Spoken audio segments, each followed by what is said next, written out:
YouTube video കണ്ടിട്ട് ഒരുപാട് ആൾക്കാർ ചോദിച്ചിട്ടുള്ള ഒരു പോട്ടിൻ്റെ റിവ്യൂ പറയാൻ വേണ്ടി വന്നതാണ് കേട്ടോ. ഇത് earthen pot, white colour with black combo. I bought this one from Daiso Japan, Dubai Mall. Currently യു എയിലുള്ള എല്ലാ ഡെയ്സോയിലും ഈ ഒരു പ്രൊഡക്റ്റ് അവൈലബിൾ ആണ്. ജാപ്പനീസും കൊറിയൻസും ഒക്കെ ഡെയിലി ബേസിസിൽ അവരുടെ കിച്ചണിൽ യൂസ് ചെയ്യുന്ന ഒരു പോട്ടാണിത്. നമ്മളുടെ മൺകലം പോലെയൊക്കെ അവരുടെ നാട്ടിൽ ഒരു കൈൻഡ് ഓഫ് സോയിൽ വെച്ചിട്ട് പ്രിപ്പയർ ചെയ്യുന്ന ഒരു പോട്ടാണ്. So good and perfect for daily cooking. ഈ പോട്ട് ലിഡിൽ ഒരു ഹോള് വരുന്നതുകൊണ്ട് നമുക്ക് കുക്കിങ്ങിന് മാത്രമല്ല സ്റ്റീം ചെയ്യാനും കൂടി യൂസ് ചെയ്യാം കേട്ടോ. എൻ്റെ കയ്യിൽ നിന്ന് ഇത് 2 to 3 times ഒക്കെ താഴെ വീണിട്ടുണ്ട്, ഒന്നും പറ്റിയിട്ടില്ല. പക്ഷേ നല്ല ഹാർഡായിട്ടൊരു വീഴ്ചയൊക്കെ വീണാൽ മേ ബി അത് പൊട്ടാൻ ചാൻസ് കൂടുതലാണ്. ഞാനിത് വീക്കിലി ഒരു 2 to 3 times ഒക്കെ യൂസ് ചെയ്യാറുണ്ട്. കളറ് ഫെയ്ഡായി പോകുന്നൊന്നുമില്ല ആൻഡ് സ്മൂത്ത് ആയിട്ടുള്ള ടെക്സ്ചറാണ് വരുന്നത്.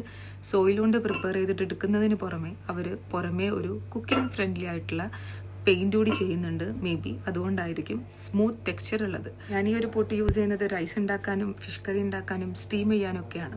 ഇതിന് 34 dirhams ആണ് വരുന്നത്. നിങ്ങൾക്ക് ആർക്കെങ്കിലും ആവശ്യമുണ്ടെങ്കിൽ അടുത്തുള്ള ഡെയ്സോ ജപ്പാനിലൊന്ന് ചെക്ക് ചെയ്തിട്ട് നോക്കുക.